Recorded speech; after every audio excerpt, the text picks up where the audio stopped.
Welcome, everyone. Sorry for the couple minutes late start, some technical issues we had to work through really briefly.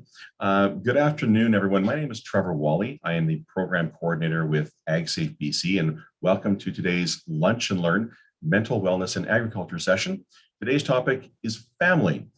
Before we get started, a quick reminder, this session is being recorded and will be available to view on the AgSafe YouTube channel early in April.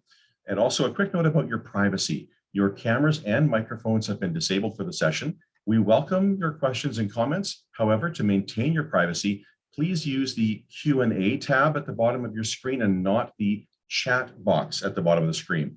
The Q&A tab, we will maintain your privacy completely.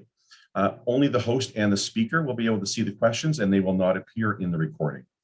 And today it gives me great pleasure to introduce our speaker, Tammy Thielman. Tammy is a registered master's level social worker who offers client-centered, holistic, compassionate support to children, youth, adults, and families. She has experience in a diverse range of mental health and social work roles within the healthcare system, the education system from elementary to college level, and in private practice. Tammy is a First Nations ally and First Nations Health Authority approved mental health provider with additional and ongoing training in cross-cultural and decolonizing First Nations practice approaches that honor Indigenous worldviews. She's also a provider for Autism BC, Crimes Victims Assistance Program, and Veterans Affairs Canada. Tammy has combined her passion as an equestrian with her passion for mental health and wellness by offering equine facilitated wellness and animal-assisted therapy, along with traditional counseling. Her practice is farm-based and offers immersion in nature. The counseling cabin, which is great to see online, is surrounded by horse corrals, trees, and mountains. Today, Tammy joins us to talk about family. Welcome to Tammy. Thank you very much, Trevor. I'm so happy to be here. I believe it's Wendy, just sent me a little note saying that there's a group of people, and I'm so grateful to all of you for taking the time from your busy day to make time for me to share with you about mental health and wellness for families who are in farming. And yes, I am a counselor in private practice. My husband and our 3 children, who are two are adults and one is almost an adult, our youngest. We have a small family farm that we run, as well as a number of other things that we do. So when I talk about families and farming, I really am coming from a place where, I understand all of the challenges that we can face when we're, really trying to fulfill multiple roles and stay as healthy and as well as we can. So thank you to you all for taking the time for being here. And Trevor, and I believe all of you can hear me, but I can't hear Trevor, who is so kindly facilitating all of this for us. So I might have to check a little message at times if I appear to be glancing off to the side, but I do welcome you to please, you can interrupt me, you can ask questions. I don't mind if anybody has something they would like to contribute, or if you have a question, you can go ahead and ask. And I will also check with all of you and make time for questions as well. Before I start, I would really like to share with everybody here, if there's ever any need, there is a BC-wide mental health support line that any of us can call when we need some support. Maybe we just need to hear someone say hi to us and listen, or we might need to share what's on our minds if we're feeling like it. And the number, and I'll say it twice, just in case someone needs a bit of time to write it down or you didn't quite catch it the first time. The number for the BC-wide mental health support line is 310-6789. And that's 310-6789. And it really is there all the time for anybody who needs it to use. So please don't hesitate to call that number, to share that number if and when you need it to get your self-support. So my hope for today during our rather condensed lunch and learn time here is that I can offer 3 sort of tips or suggestions that you can maybe take with you, and maybe none of them resonate with you. Maybe one does, or all of them do. It's very flexible. It's whatever works for you. And my hope is that I can share 3 things that you can take with you today after our time here together. I'm all about being practical and really trying to pack things in there that could be helpful to you as you're, negotiating being part of a family that is involved in farming. So the first thing that I would like to share is just a little motto I remember not only for myself, but I share with others in my counseling practice. I work with a lot of families who are involved in agriculture and other areas, is don't suffer. A lot of us, we get used to doing so much. For those of us that are from a farming background, we probably remember our grandparents or parents or aunts and uncles or people we knew from past generations. They put up with a lot of hurt. And I think sometimes we can carry that through into our own life, and there can be many wonderful lessons we get from others who have come before us. But when it comes to, being in pain, whether it's physical pain or emotional pain, spiritual pain, however you want to term that, if you're hurting, try to get the help and support you need. Earlier is better. For those of us that have animals, livestock, and those of us in different areas of farming too, not everybody has livestock. You might be raising crops, but most of us with animals can relate to, if we have an animal that's hurting, we're going to get it the care it needs right away before there could be a potential loss or harm to that animal.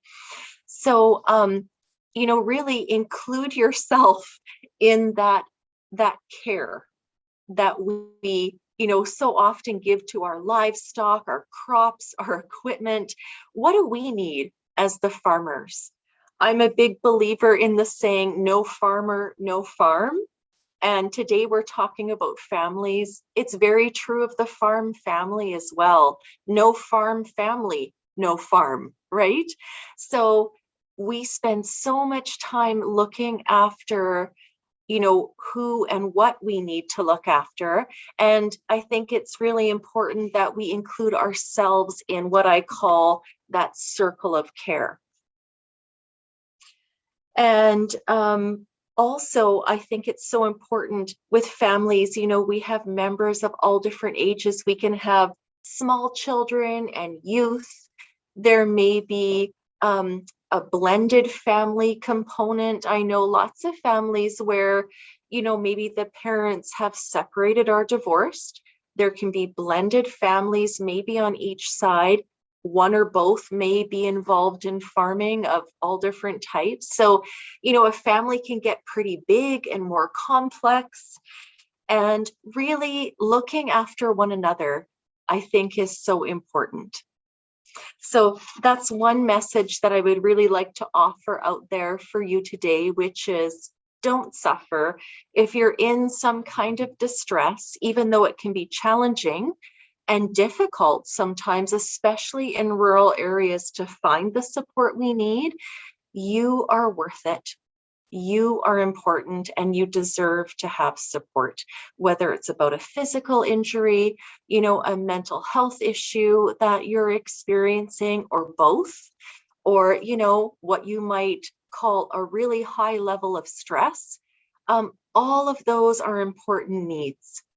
So really looking after yourself as the farmer and as a member of a farm family, I think, is really important.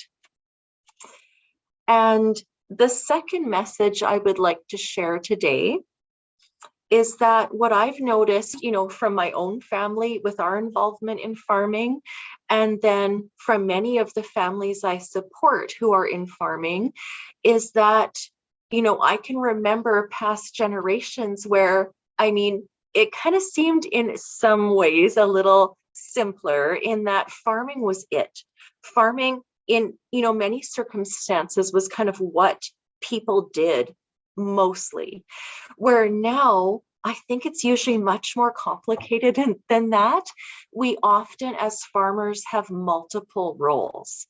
So within a family, there could be, adult children or older youth in a family who are working on and off the farm.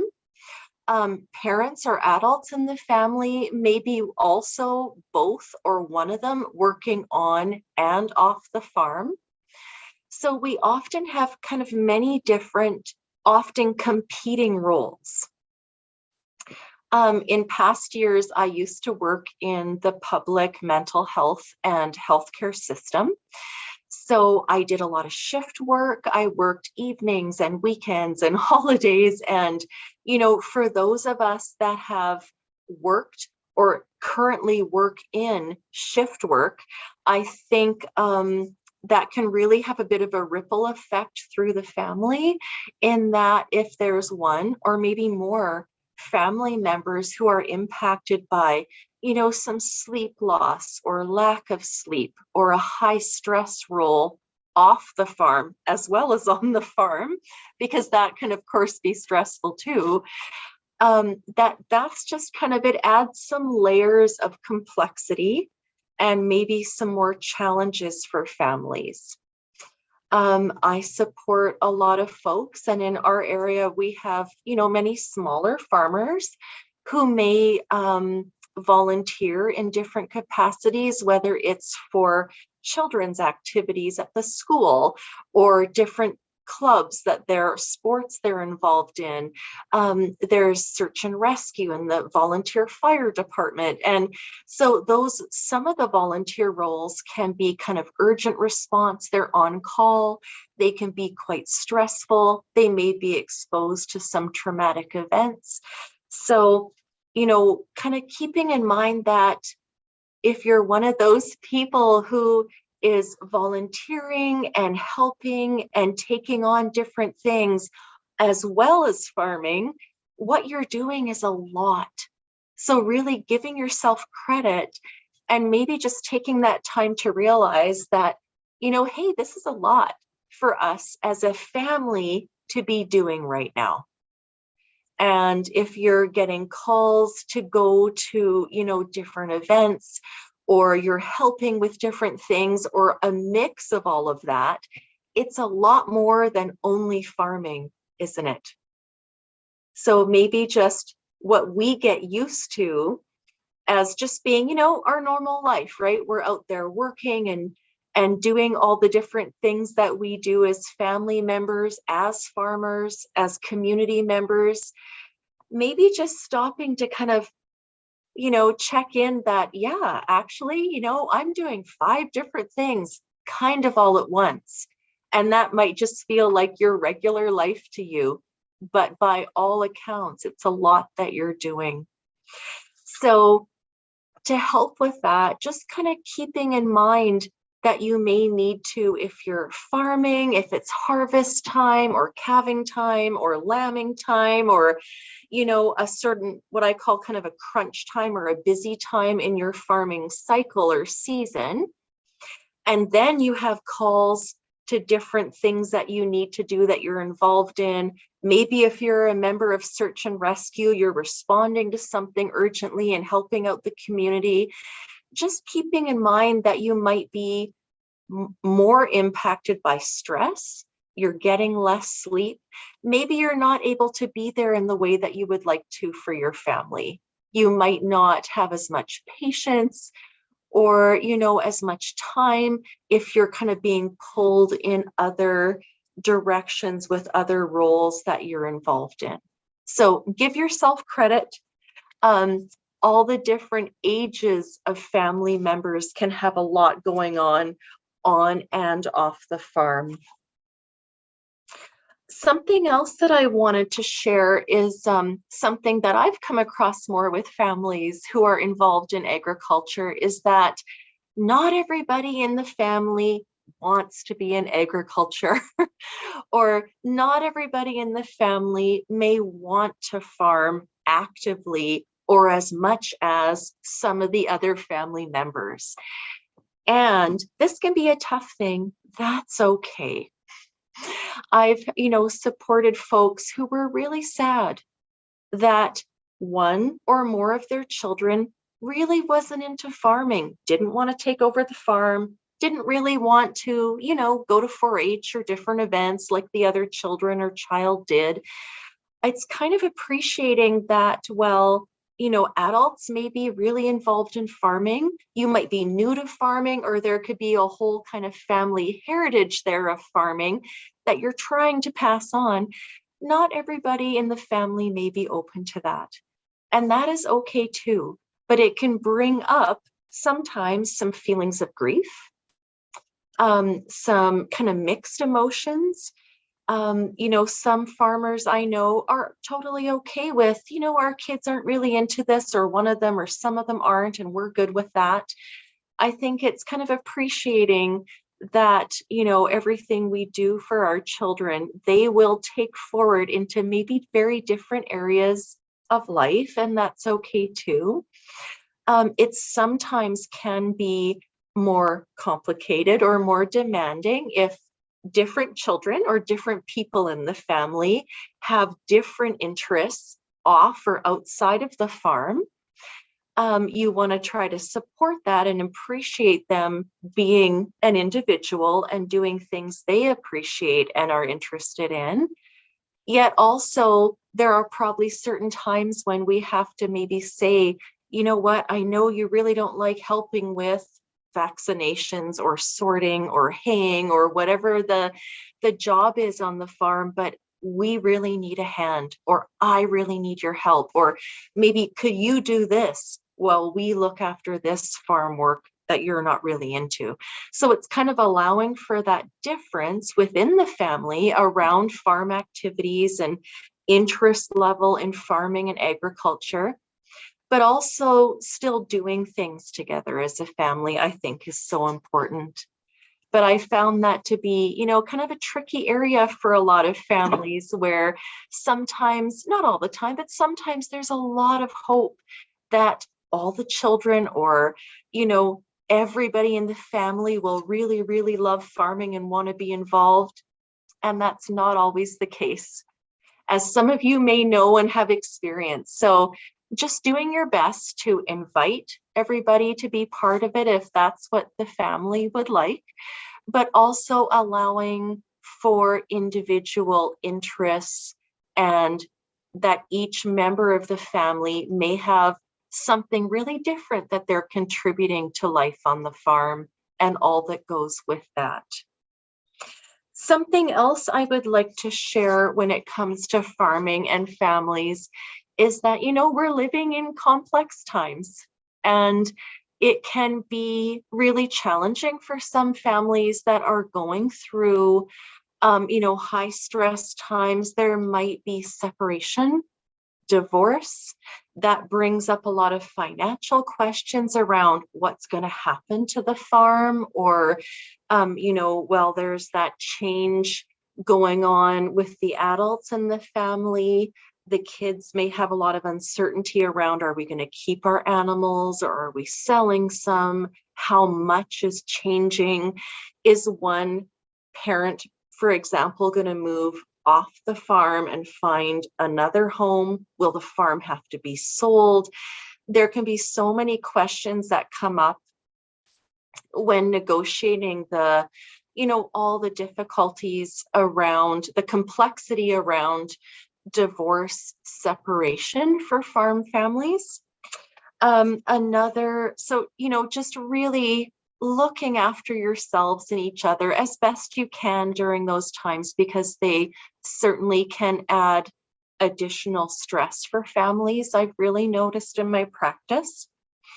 And there can be, as there is for anyone, I think sometimes fear of judgment. And there can be, a lot of fear about the uncertainty and what's the future going to look like and what's going to happen when there's a change going on within a family.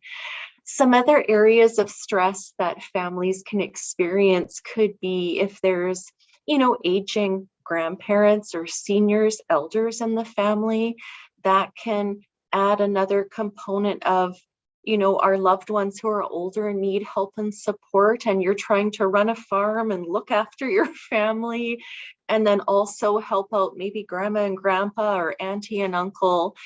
And something else that maybe can impact family health and wellness is if there's an illness or diagnosis of some type in the family. I work with many children who live with exceptional abilities such as autism or ADHD or some depression, anxiety. So, every family may have within the family unit something that they're, trying to support each other with or through.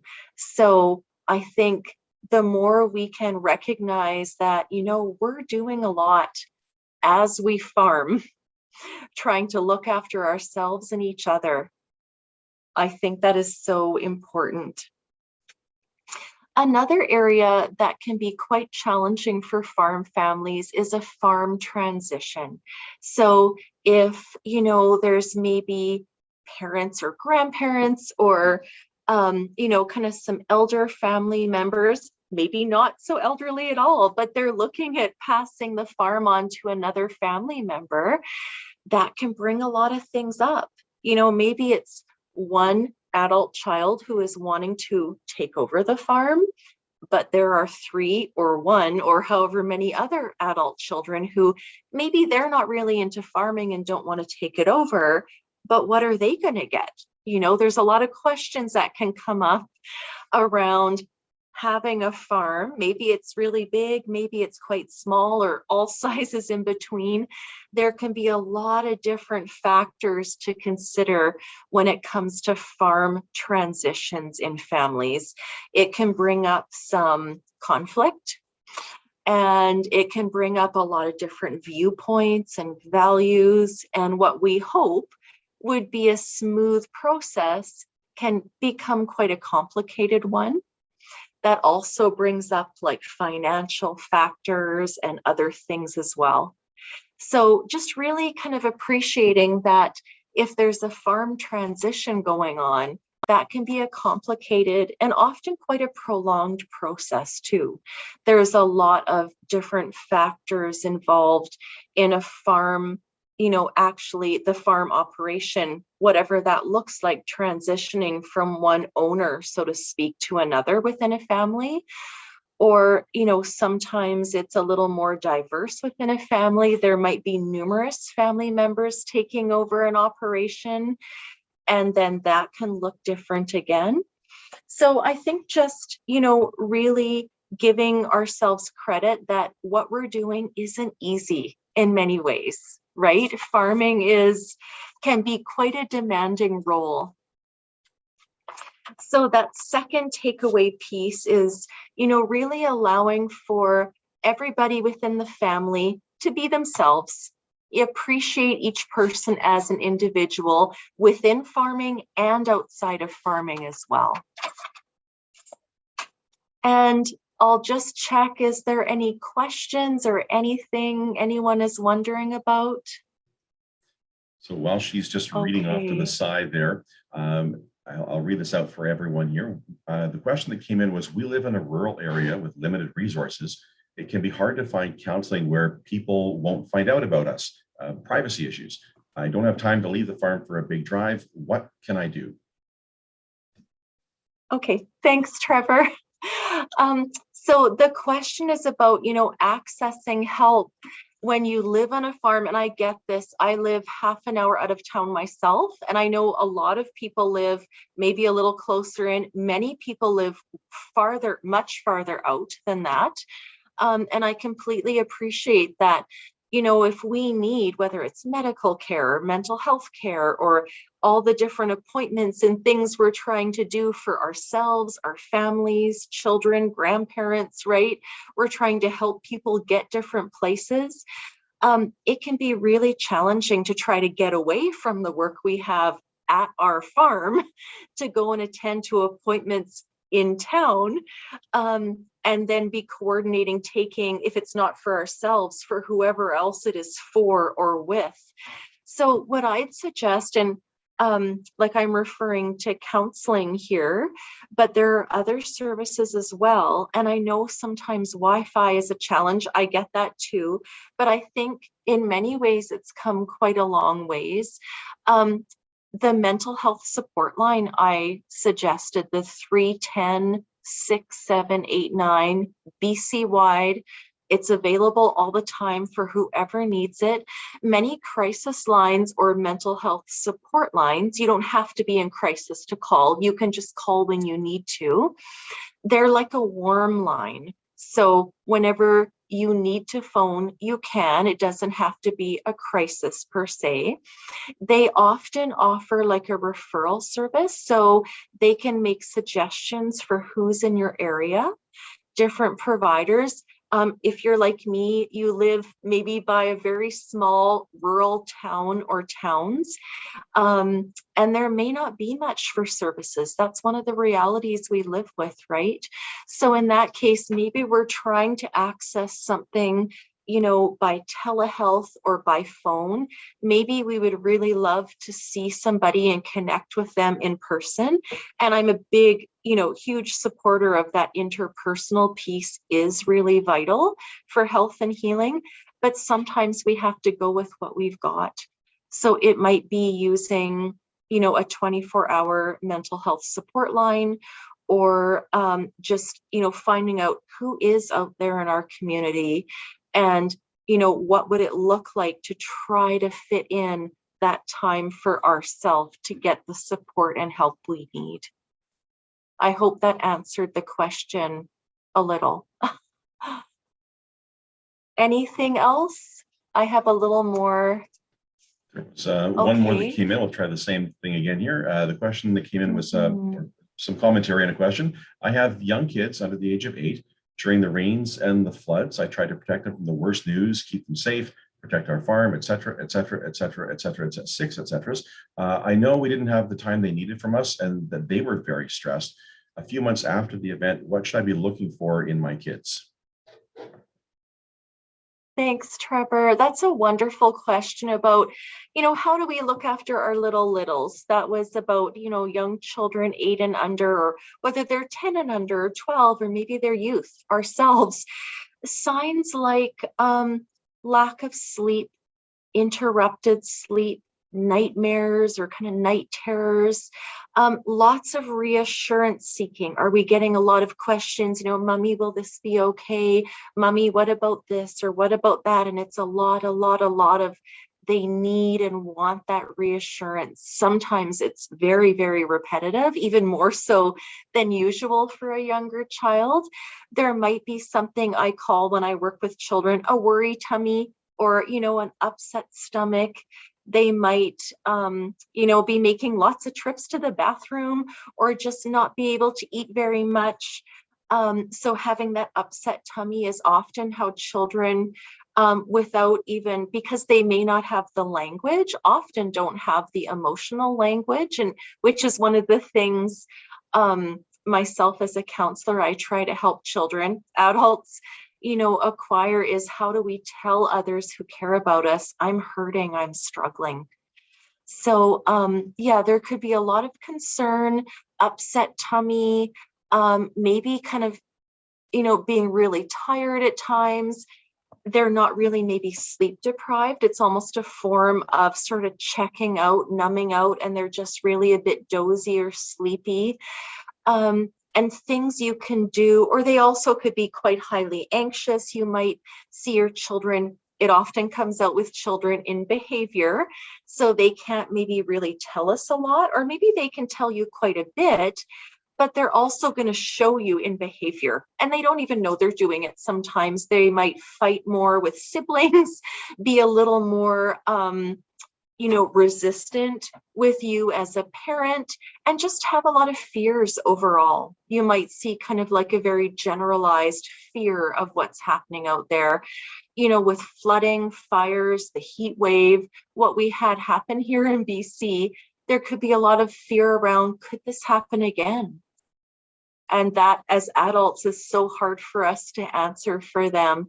So being able to talk with your kids and just try to help give them some language around expressing themselves and giving them some things to do that are, is kind of movement based. Maybe it's just, getting out in the yard and throwing a ball for the dog, or throwing a ball back and forth with you, going for some little walks, just kind of moving their bodies to help get rid of some of that, fear and kind of big energy feeling.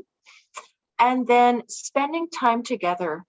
And I never want to place more demands on families. I think we all have enough we're trying to do, but it can just be a few moments where you just sit on the couch with your child or children, read. I'm a big believer and in reading them stories that can be comforting or kind of offer a little bit of teaching or reassurance.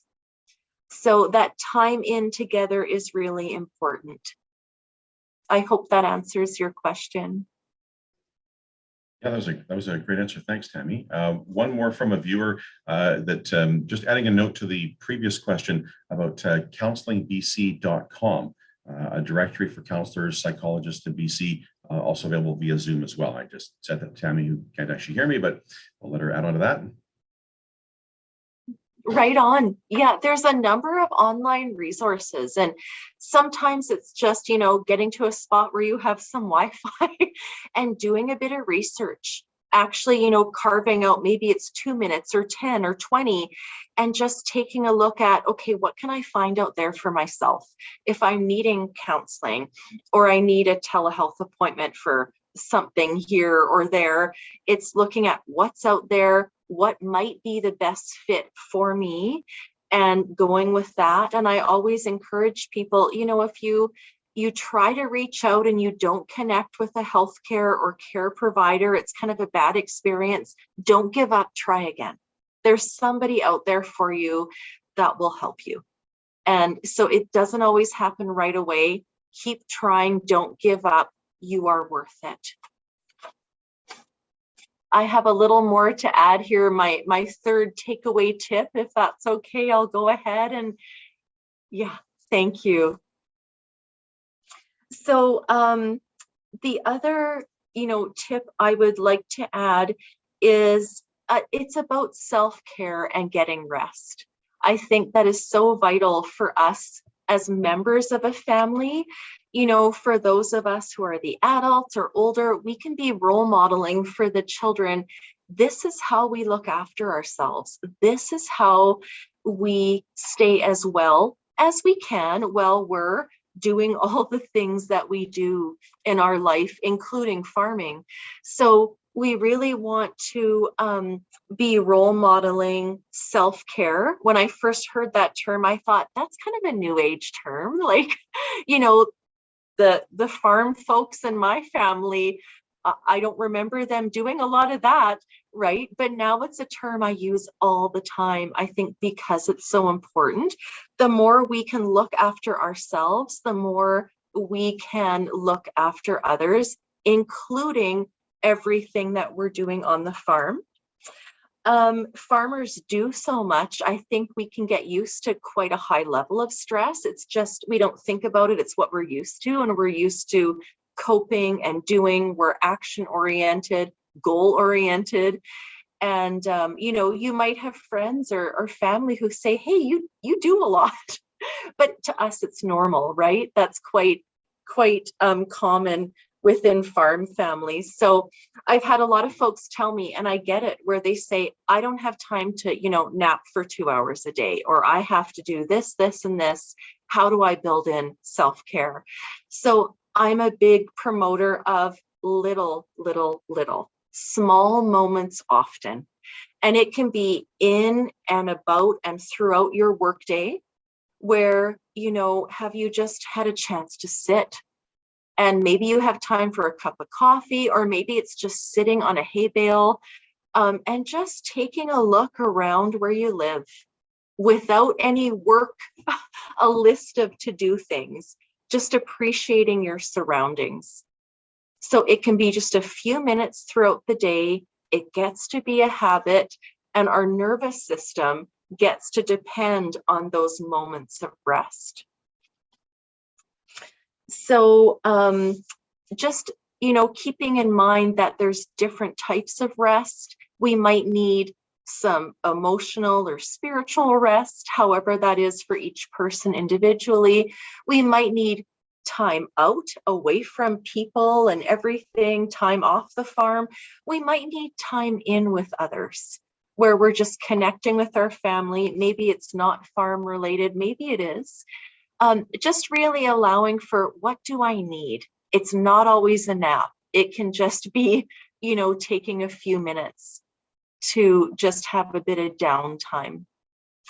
So I hope that some little bits from today can possibly be helpful for the folks that took time to listen. Thank you so much. Any other questions or anything? No, there haven't been any more questions coming in.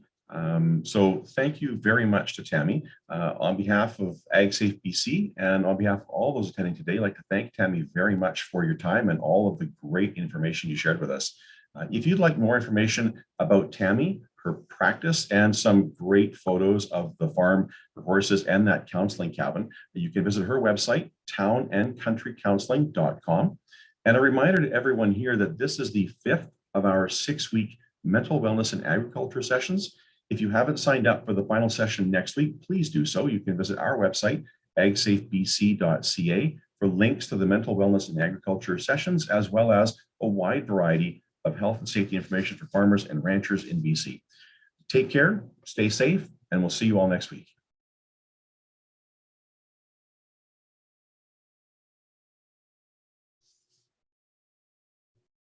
Right on. Thank you so much. Thank you. Okay, thanks. Bye. Take care, everybody. Bye.